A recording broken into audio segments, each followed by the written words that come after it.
Hey everybody, welcome back to my channel. It's Jennese. Today's video is going to be a Q&A. I actually did this one on Instagram, so if you don't follow me, I'm going to leave my Instagram down here below. That's probably the most interactive social media platform that I'm on. Snapchat for me is kind of dead. Facebook is mostly for like memes, honestly, and family. But Instagram is where it's at for me. So if you want to keep updated with me on there, go ahead and follow me. But anyways, today's video is going to be a Q&A. So if you have any other questions that you might have for me, leave it in the comments down below. If I happen to not have answered it, go ahead and leave it. Possibly I'll do a part 2. Who knows? But anyways, let's go ahead and get started.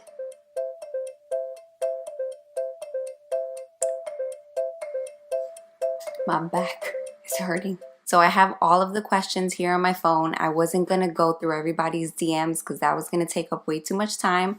So I compiled them all into my notes and I'm just going to answer them from here. The first question is, how did you choose your daughter's name? So Mia's full name is Mia Arielle Abadia. Obviously her last name I can't change. That's her father's last name. But Mia, we were kind of going back and forth between a lot of names. The first thing I wanted to do was, well, I thought I wanted to do was name my daughter after something with the first letter of my name, which is J. That didn't work out very well. I felt like I couldn't find a good combination, or either I liked it, her dad didn't like it, vice versa. So that went out the window. Then I wasn't going to do anything corny like making it rhyme with Jennese because it's only Jennese and Denise really, and my mom's already named Denise, so I wasn't going to name her Denise. Honestly, I think the first time Mia caught on to me was during my pregnancy. I did do skincare, but I didn't really do skincare. I was kind of lazy, honestly. But I pulled out my Clarisonic Mia 2, which my mom had given me the Christmas prior to me getting pregnant, the year before. And I don't want to say that I named my daughter after a skincare product, but honestly, that's when I was like, oh, Mia, that's an elegant name. It's common, but it's still sweet. It's short. It's easy to pronounce. And some people may still call her Maya in her lifetime, but it's still way better than Jennese. I felt like no one ever got my name right. And then her middle name is actually spelled, I guess you could say, more feminine. It's a unisex name. Ariel is actually my father's name, and it kind of drifted from there. Also, I wouldn't say this is why I chose it either, but Ariel the Little Mermaid is my favorite all-time Disney princess. Again, that's not the main reason why I picked her name. It's also my father's name. So that's the reason why I just changed I didn't change, I added an LE to the end. The next question is, what product/tip has saved your life with Mia as a toddler and then newborn ? So I'm guessing both. As a newborn, what's it called? The Four Moms Mamaroo, the little rocker that does several noises: white noise, rain, music. I forgot what the other ones are. Oh, heartbeat. When she was a baby, Mia really, really liked the heartbeat. And I don't know if it was because they're in our stomachs and they hear the heartbeat, so it's familiar to them. But she really liked the heartbeat. And then now she likes the white noise. And I do lullabies, not in the Mamaroo, but she likes those musics to go to sleep still. So definitely the Four Moms Mamaroo, that rocker, saved my life. I don't know if it was because you can kind of transition it to do different type of movements, waves, or like just back and forth, or some circle movement. But those different variations of movement really, really helped. And as a toddler, as far as a tip for a toddler, I would say in order to calm them down, I personally feel from experience, you have to overhype everything. So if she starts going crazy and if there's a coloring book in her diaper bag, or if there's a book or any little thing that she could play with, if I overhype it and I make it seem exciting for her, then she'll kind of look at me and forget that she was having a tantrum, and it kind of like redirects her, it refocuses her to whatever I'm showing her. As far as a product, I would say anything interactive, but not too interactive. Like, I know you go and you buy your babies these laptops and these phones and these play piano things, and honestly, they barely use it. It's sad, but it's true. If anything, they're going to grab your keys and your phone and your laptop before they grab any of their own toys. So she really likes playing with interactive things, or like kind of building stuff. She really likes blocks or Legos. She likes the xylophone where she can make music herself. It's not so much technology based, so it's kind of like the old school toys that possibly I feel like they work better. But yeah, as far as a tip, overhype everything, make everything seem like it's super exciting so that they forget that they're having a tantrum. And then products that are a little bit more interactive, not so much technology based. Another product, Mia actually, well, it's not a product, but it's a toy. She really likes playing with babies. So again, it's not so technology based. It's an old school toy, a baby doll. She's a girl. It's the best thing that she could probably ever play with. What's the best thing about being a mom? I think I answered this in my mommy tag, but if I didn't, I can't really tell you anything. I love being a mom, the good and the bad. There's tough days, there's days where I want to pull out my hair, but ultimately when I see my child, it's not like I regret anything, or things are tough, but the best part of being a mom is just experiencing the way you get to care for somebody. I honestly feel like I was made to be a mom. One, when I was in middle school, high school, excuse my voice, it's still not back yet. But yeah, everybody would say, Jennese, you're such a mom. You're the mom of the group. Like, I'm always pre-planning everything. I'm always making sure everybody's good. So it kind of fell into place. I don't know. I always felt like I was meant to be a mom. What's something you wish you could redo in your past?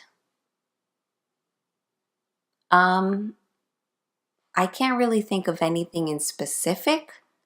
I guess I would just say I wish I didn't have so much, I guess, like anxiety as a kid. I was always so worried about everything, worried about everyone, and sometimes put people before myself. So I'm still doing that now because Mia comes before everybody, but it's like she's my property. That's my kid. But it's different. My voice. But it's different. I was always anxious about something else, but it would take me to the most extremes that I would be so stressed and like panic attacks, and I would go crazy over nothing. I don't know why. I guess it's just a part of growing up and being a teenager. I don't know. The next question I have is, what was your reaction to finding out you were pregnant, and what was your reaction when you found out you were having a girl? So finding out I was pregnant was pretty shocking. I wasn't expecting it at all. I had just turned, not just, it was my 21st birthday was on February, and I found out around May that I was pregnant. So it was right after my 21st birthday. Not that I was doing anything major at 21 years old. I had already lived on my own. I was used to paying bills. I was used to being responsible. So it wasn't a shock in that sense. It was just a shock in the sense that I was pregnant.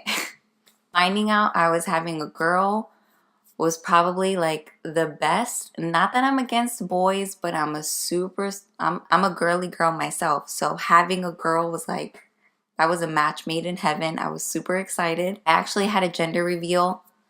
My theme for my gender reveal was like royal party themed, and it was like the prince or the princess, and we actually dropped a scroll that had like the pink princess, And that was the cutest moment ever. All of my family was like, woo! But yeah, it was really, really fun. Next question is, what genre of music are you most into? I listen to everything but like that crazy hard rock, scary type stuff. That's not for me. But I'll do pop rock, R&B, hip hop. I'm Dominican, so bachata, merengue, salsa, any sort of Spanish. I listen to pretty much everything. If I were to pick one that I'm like most attracted to, or that I listen to the most drawn to, I guess you can say, it would definitely be like throwback 1990s to 2000s R&B and hip hop. I can listen to that all day. Usher, Fabulous, Nas, Jay-Z, Beyonce, of course, J-Lo, mostly from the East Coast people because I'm from New York. So those like fun, Mary J. Blige, I really like her. Any of those like throwback R&B, Method Man. My mom's like favorite song is with Method Man. So I guess you could say I'm drawn to it because obviously my parents are from that era. So yeah, I'm a big throwback R&B and hip hop girl. So the next question is, what is your favorite foundation? Let me get it. So my favorite foundation of all time is probably the Makeup Forever foundation, but the most recent combo that I've been on for about 3 months, 2 months, something like that, is the L'Oreal Infallible Pro Matte and the Maybelline Super Stay 24-hour full coverage foundation. These two right here are the bomb together. Now the way I wear these two foundations is I apply them on a little mixing plate, mix them together. I use a paddle brush like this, and then I will basically just paint it on my face, but then I will use a beauty blender or an Eco Tools sponge and blend it all in. This is the combination that I can wear anywhere and it does not budge on me. It doesn't get oily. It doesn't fade right here. It doesn't fade right here. It just doesn't go anywhere and I love it. What's something that helps relieve your stress? At home, I really like using, I'm a huge fan of the essential oil diffusers.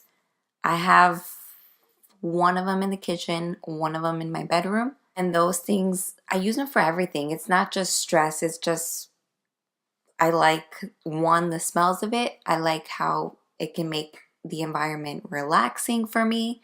If I'm cleaning, let's say I'm cleaning, I'll put lemon in it and it makes everything smell fresh. If I'm trying to go to sleep, you throw in some lavender.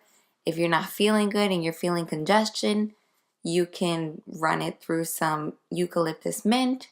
It just depends on what you want to use it for, but I'm a huge, huge lover of essential oils. What I used to use before, I think it's called Mon-Q or Monk, or I don't know what the name is. I'm going to put it right here and I'll leave something linked down below so you could check out their website.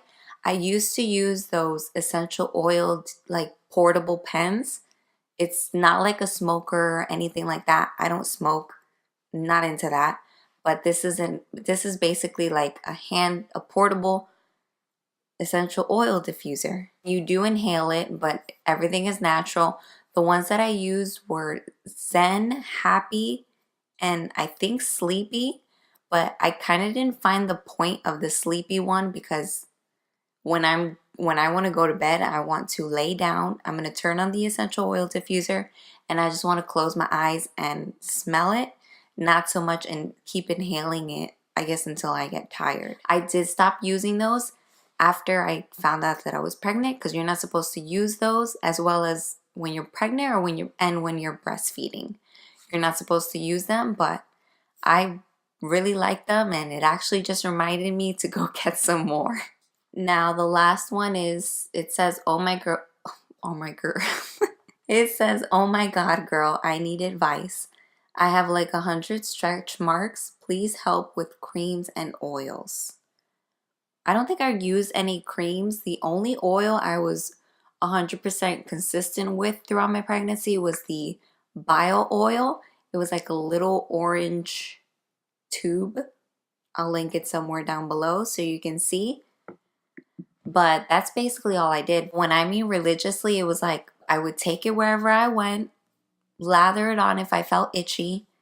Every time I got in the shower, every time I got out the shower, every time I went to bed. Basically those three things: when I was itchy and in and out the shower.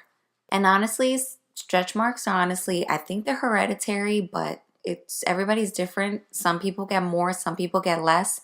I didn't really have any stretch marks, but I used to get like really, really, really bad itching, which would, if you scratch, it can kind of cause stretch marks too, or some sort of like scar, and I didn't want that.